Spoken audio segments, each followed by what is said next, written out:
Hello traders. तो इस video में मैं आपको सिखाने वाला हूँ ट्रैप सिस्टम से किस तरह से आप बच सकते हो। क्योंकि अगर आप ट्रेडिंग करते हो तो कभी ना कभी आप जब ट्रेड करते होगे तो आप ट्रैप सिस्टम में फंसे होगे और आपका वहाँ पे नुकसान हुआ होगा। ऐसा इस वजह से होता है क्योंकि ट्रैप सिस्टम कहीं ना कहीं स्मार्ट मनी कॉन्सेप्ट के अंदर में आता है। स्मार्ट मनी बिग प्लेयर ही बनाते हैं मार्केट में, इस तरह से ट्रैप बनाएंगे कि आपको लगेगा यार यहाँ पे पैसा लगा देते हैं, मार्केट मूव करेगा।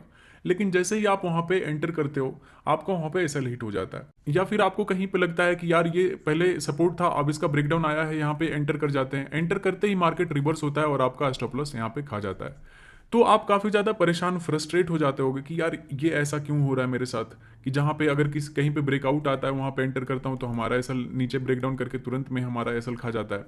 कहीं पे सपोर्ट रहता है तो उसका ब्रेकडाउन पे हम अगर एंटर करते हैं तो एंटर करते से ही मार्केट रिवर्स होता है और हमारा एसल खा जाता है। ऐसा सबके साथ होता है। ट्रैप ट्रेडिंग से बचने का 100% ऐसा सॉल्यूशन तो कुछ भी नहीं है, लेकिन मैं इस वीडियो में कोशिश करूंगा कि आप ज़्यादातर टाइम ट्रैप से बच सको। ठीक है, ये काफ़ी ज़्यादा इंपॉर्टेंट वीडियो है तो इसको ध्यान से देखना और अच्छे से 2 बार देखना सो दैट आपको समझ में आए कि क्या इस वीडियो का इंपॉर्टेंस है। क्योंकि अगर आप ट्रेडिंग करते हो तो पैसा बचाने का जो तरीका होता है ना, पैसा सेविंग का, मनी सेविंग, वो ज़्यादा इंपॉर्टेंट रहता है। क्योंकि कमाने का तरीका तो आप ढूंढते ही रहते हो, लेकिन वो तरीका भी ढूंढो जिससे कि आपका पैसा बचे। ठीक है, तो वो उनमें से एक आता है ट्रैप ट्रेडिंग, कि किस तरह से आपको ट्रैप से बचना है, मार्केट में आपको अपने कैपिटल को प्रोटेक्ट करना है। तो इस वीडियो में मैं वही बताने वाला हूँ। तो सबसे पहले मैं आपको प्रोबेबिलिटी बताता हूँ कि इसमें क्या क्या प्रोबेबिलिटी होता है। जैसे कि आप लोग सुनते होंगे सपोर्ट एंड रेजिस्टेंस कि इसका कितना प्रोबेबिलिटी होता है। तो इसका जो प्रोबेबिलिटी होता है वो अप्रॉक्स होता है 70 to 80%। 70 to 80% प्रोबेबिलिटी होता है कि सपोर्ट अगर कहीं पे बना रहा है, कि मार्केट यहाँ से आता है पुल बैक करता है, फिर से मार्केट नीचे आता है, यहाँ से फिर से बाउंस बैक करता है, तो ये जो काम करने का है ना सपोर्ट का, ये इसका प्रोबेबिलिटी कहीं ना कहीं 70 to 80% होता है। लेकिन इसका ब्रेक करने का चांसेस 20 to 25 30% इतना ही रहता होगा। इतना मैंने बहुत ज़्यादा बोल दिया, मतलब ज़्यादातर टाइम रहेगा कि या तो इधर ही साइडवेज रह जाएगा या फिर मूव करेगा। तो 10% ही चांसेस रहेगा कि वो रियल ब्रेकआउट रहेगा, जेन्युइन ब्रेकआउट रहेगा। कहीं पे भी या तो नीचे रहेगा तो ब्रेकडाउन रहेगा, या फिर ब्रेकआउट अगर करता है कोई भी रेजिस्टेंस जोन का तो 10% ही चांसेस रहेगा कि ऊपर की तरफ मूव करेगा और दूर तक जाएगा। तो ये प्रोबेबिलिटी बता दिया कि क्या प्रोबेबिलिटी होता है सपोर्ट एंड रेजिस्टेंस का काम करने का। अब मैं आपको बताता हूं कि ट्रैप सिस्टम से आपको किस तरह से बचना है। सपोज कि अगर आप निफ्टी यूज करते हो, ठीक है, अगर आपको निफ्टी में ट्रेड करना है तो कभी भी आप निफ्टी को अकेले यूज मत करना। अगर आप इसको यूज करते हो तो इसमें बैंक निफ्टी को भी हमेशा साथ में यूज करना। अगर दोनों को एक साथ यूज करोगे ना तब ये ज्यादा काम करेगा, या फिर अगर आप बैंक निफ्टी को अकेले यूज करोगे तो काम नहीं करेगा। निफ्टी को आप अगर अकेले यूज करोगे तो वहां पे भी आपका स्टॉप लॉस हिट होगा। लेकिन अगर दोनों चार्ट को साइड बाय साइड अगर यूज करते हो, कि एक तरफ आपका निफ्टी का चार्ट है, आप लोग देखते हो कि मुझे लाइव मार्केट में कि मैं दोनों चार्ट को लगा कर रखता हूं, और ज्यादातर टाइम हम लोग ट्रैप सिस्टम से बचते हैं क्योंकि मैं लाइव मार्केट में आपको प्रूफ करते आया हूं कि किस तरह से ट्रैप बनता है मार्केट में और आपको वहां पे किस तरह से बचना है। तो एक तरफ आप निफ्टी लगा लेना चार्ट और एक तरफ आप बैंक निफ्टी लगा लेना। क्योंकि मैंने आपको बताया है कि अगर निफ्टी में सोचो कि आपने कहीं पे ब्रेकआउट प्लान किया है, कि ब्रेकआउट किया है और यहाँ पे हम बाय करेंगे, लेकिन सेम टाइम में अगर बैंक निफ्टी कहीं से रेजिस्टेंस लेता हुआ दिखेगा कि यहाँ से मार्केट में बार बार फॉल आया था, सेम लेवल पे यहाँ पे ट्रैप कर मतलब ट्रेड कर रहा है, तो यहाँ से वापस से गिर सकता है। तो ये जो ब्रेकआउट रहेगा ना, ये फेल होने का चांसेस 80% रहेगा कि ये ब्रेकआउट फेल हो जाएगा और मार्केट यहाँ से यू टर्न मार के सारे रिटेलर्स का यहाँ पे नुकसान कर देगा।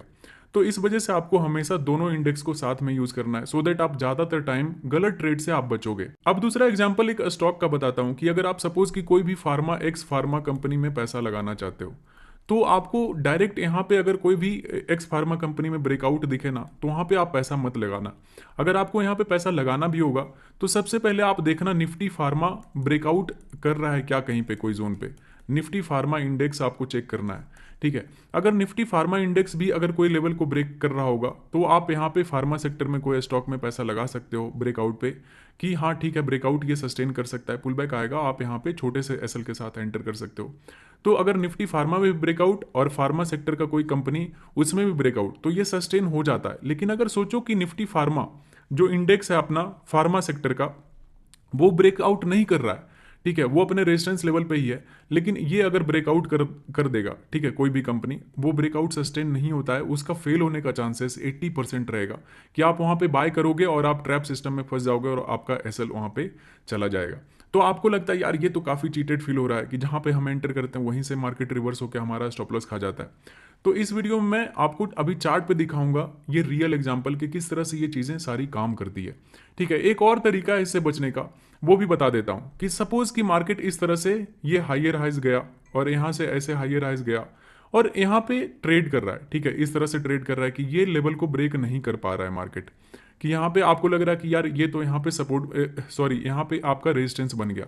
ठीक है, इस एरिया में, लेकिन आप यहाँ पे जैसे ही ब्रेकआउट आएगा ना तो आप यहाँ पे बाय मत करना, इस पे भरोसा मत करना। दूसरा एक तरीका बता रहा हूँ कि इससे ऐसा क्यों बता रहा हूँ। तो आप यहाँ पे ना अपर ट्रेंड लाइन को यूज करना है। ठीक है, अपर, मैं जो भी चीज अभी बता रहा हूँ सब कुछ लाइव मार्केट में आप लोग के साथ इतना दिन स्ट्रीम किया हूँ और ये सब चीजों को यूज करके आपके सामने प्रूफ किया हूँ। ठीक है, बस आपको ये सब रिकॉल करा रहा हूँ, आप इसको अच्छे से राइट डाउन करना और इसको प्रैक्टिस करना सो दैट आपको पता चले कि हाँ इस तरह से ट्रैप सिस्टम से बचा जाता है। तो अपर ट्रेंड लाइन कैसे होगा कि दो पॉइंट को किसी को मिला के ऐसे एक्सटेंड कर दो। ठीक है, तो ये इसमें क्या होगा ना कि आपको तो इस लेवल का ब्रेकआउट दिखेगा कि यार यहाँ पे ब्रेकआउट आ रहा है, यहाँ पे डब्ल्यू बनता हुआ दिख रहा है, यहाँ पे ब्रेकआउट आएगा, यहाँ पे एंटर कर जाएंगे। लेकिन आप जैसे ही यहाँ पे बाय करोगे ना, बाय करते से ही मार्केट यहाँ पे अपर ट्रेंड लाइन का रिजेक्शन लेगा और मार्केट यहाँ से नीचे डंप कर देगा। तो आप यहाँ पे जैसे ही घुसोगे बाय करोगे, आपका एसएल जाएगा, आपको लगेगा यार इतना अच्छा ब्रेकआउट था फिर भी लॉस हो गया, ऐसा क्यों हुआ।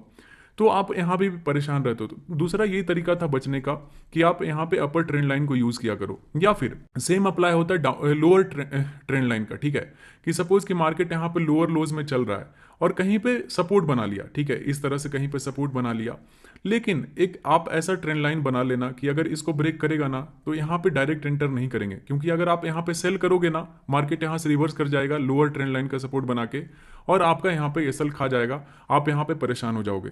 तो ये लोअर और अपर ट्रेंड लाइन दोनों को यूज करना है ट्रैप सिस्टम से बचने का।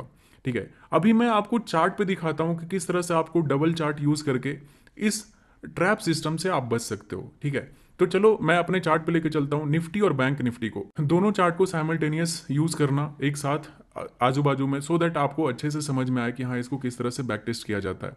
तो अभी मैं आपको चार्ट पे लेके चलता हूँ और बैक टेस्ट करके दिखाता हूँ कि हाँ ये चीज़ें रियल मार्केट में किस तरह से काम करती है। तो ये देखो हमारे पास लेफ्ट साइड में निफ्टी 50 का चार्ट है, 5 मिनट का चार्ट है, राइट साइड में हमारे पास बैंक निफ्टी का चार्ट है। तो हम लोग यहाँ पे देखने वाले हैं, ये देखो यहाँ पे 18 अगस्त का निफ्टी का चार्ट है लेफ्ट में, राइट में 18 अगस्त का निफ्टी बैंक का चार्ट है।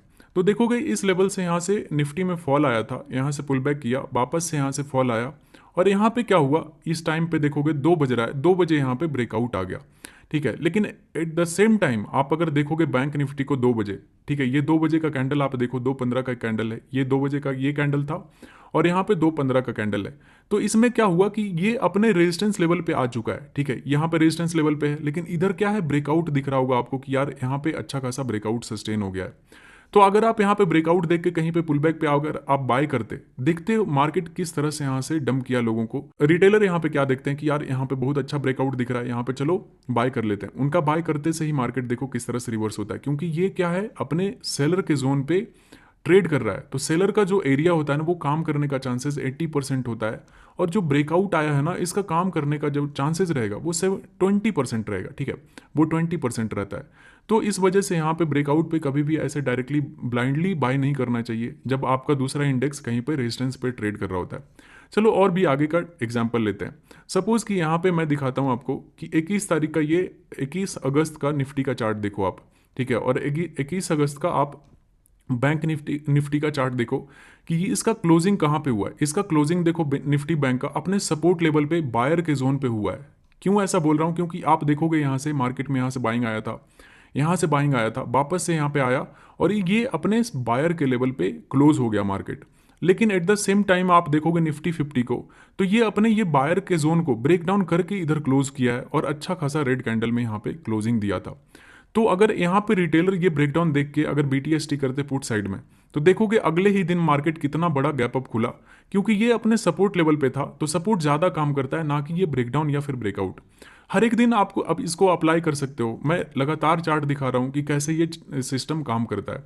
तो ये पहले 18 तारीख का दिखाया, अभी 21 तारीख का दिखा रहा हूँ। हर एक दिन ऑलमोस्ट चार्ट पे आपको बनता हुआ दिख जाएगा ये ट्रैप। तो यहाँ पे ब्रेकडाउन पे जो भी एंटर किया होगा अगले ही दिन उनका एसएल गया होगा। अब आगे और लेके चलते हैं इसको। ठीक है, अब ये देखो हमारे पास 22 अगस्त का चार्ट है, यहाँ पे सपोर्ट बन रहा था, इसको एक्सटेंड कर दिए। अब देखते हैं यहाँ पे 23 अगस्त को, ठीक है, 23 अगस्त को क्या हुआ, ये देखो बैंक निफ्टी का हमारा चार्ट है 23 अगस्त का, और यहाँ पे 23 अगस्त का निफ्टी का चार्ट है। तो निफ्टी में क्या किया कि ये हमारे पास काफ़ी प्यारा सा सपोर्ट जोन था, यहाँ से बाइंग आया था, यहाँ से बाइंग आया था, यहाँ से बाइंग आया था, यहाँ से बाइंग आया था 2-3 बार, और यहाँ से भी काफ़ी टाइम सस्टेन किया था और अगले दिन गैप अप खुला था। लेकिन 23 तारीख को क्या हुआ कि ऊपर खुला यहाँ पे सेलर के जोन पे, और यहाँ से मार्केट में सेल ऑफ हुआ और ये लेवल को डायरेक्ट बड़ा सा रेड कैंडल से ब्रेक डाउन कर दिया, आप देख सकते हो।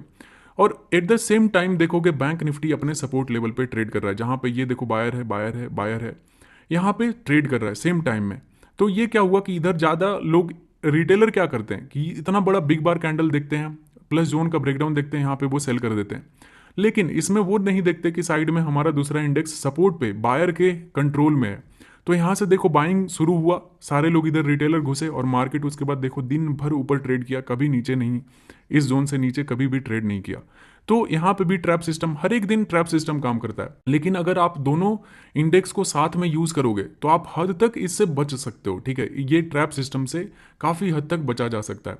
चलो आगे का चार्ट देखते हैं और कहाँ कहाँ इसमें ट्रैप सिस्टम से आप बच सकते हो। तो अगर आप देखोगे ये हमारे पास 28 अगस्त का ये चार्ट है, ठीक है। तो अब मैं दिखाता हूँ यहाँ पे 28 अगस्त का बैंक निफ्टी का चार्ट। ये रहा अपने पास 28 अगस्त का बैंक निफ्टी का चार्ट, ठीक है। आप यहाँ पे देखो कि ये काफ़ी अच्छा सपोर्ट जोन था, अगर आप इसको ऐसे एक्सटेंड करते हो तो ये पूरा एक सपोर्ट जोन ही है, क्योंकि ये जितना देर साइडवेज रहा यहाँ पे मतलब लोग इधर पोजीशन अपना बनाए हैं, ठीक है। तो यहाँ पे देखो बाइंग हुआ था, इसका ब्रेकडाउन आ गया, लेकिन एट द सेम टाइम आप देखो यहाँ पे निफ्टी बैंक क्या कर रहा है, प्रॉपर अपने सपोर्ट लेवल पे ट्रेड कर रहा है, एक बार भी ब्रेक नहीं किया है। मतलब ये क्या है कि मार्केट इतना बड़ा रैली किया और बायर के कंट्रोल में अभी भी मार्केट है। इसमें क्या दिखा रहा है निफ्टी 50 में कि ये ब्रेकडाउन कर दिया और सेलर के कंट्रोल में मार्केट है।